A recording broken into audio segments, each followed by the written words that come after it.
So I just wanted to do a quick video of upgrading the battery on a Golf 6. The one that's currently fitted is a 60 amp hour Bosch, and this is a smaller form factor battery, but it looks like this battery holder can actually take a 096 form factor battery in the UK, so it's pretty straightforward to change it.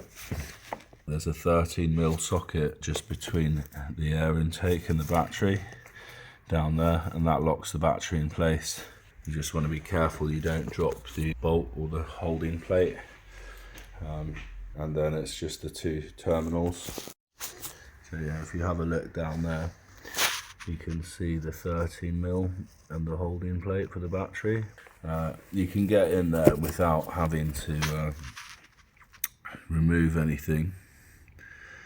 You just need an extension, a 13 on an extension, and then you can get your hand down from behind the air intake. So once you've got the mounting plate off, you can take off this thermal blanket, release the negative terminal first, positive, and this is a 10mm. So the workshop practice says take the negative terminal off first and reconnect it last, and then with Audi and Volkswagen Group cars, they tell you when you reconnect the new battery to switch the side lights on, and that's to prevent any power surge to the car damaging any of the control modules. It's not really relevant on older cars like this, but on some vehicles it can damage the control modules, and the same procedure applies when you jump start a car. Okay, so I've got the old and the new battery next to each other now, and you can see like the terminal orientation is important. So you've got the negative on the left, positive on the right, and they're all set to the front of the battery. The new one's slightly taller, and when you receive this battery, or when you receive any battery, it normally has transport bungs in it which need removing, which are normally plugged in here. I've taken them out on this already because it's best to remove them as soon as you receive the battery to prevent any damage, but certainly don't fit it to the vehicle whilst it has those still in there. And you can see this one's 190mm tall, so it's 2 centimeters taller, and it's about 2 centimeters longer. But this battery pan is actually designed to take that battery, but in order to save costs, what Volkswagen did was fit the smaller battery, because it's not necessary unless you live in a particularly cold climate. Now, the main difference here is that this has 77 amp hours and this one's only got 60, or the factory battery will only have 61 amp hour. And basically what that rating means is that if there's a draw of 1 amp on the battery, it'll take 77 hours to drain it.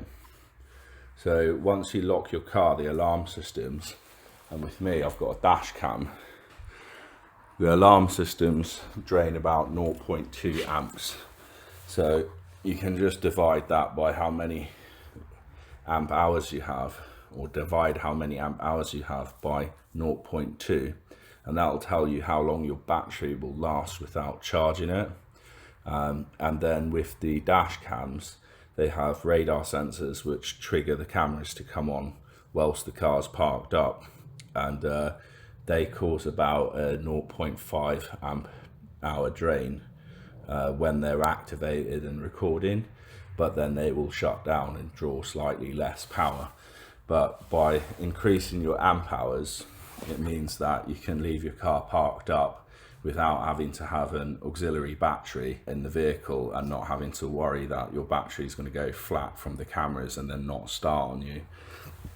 The other thing to note is that you have this thermal blanket, and what that does is you have a chemical reaction inside a lead acid battery like this, or any battery, and that's why your car won't start when it's freezing outside. So you come out in the morning, 6 o'clock in the morning or whatever, whenever you get up for work, absolutely freezing in the winter, and that's when your car won't start. and it's because the cold weather slows down the chemical reaction in the battery, and it reduces its capacity and its output for when you start the vehicle. And what this thermal blanket does is it keeps some of the warmth from that chemical reaction inside the battery, and it helps to improve it so the taper off is slower and it's less affected by the cold.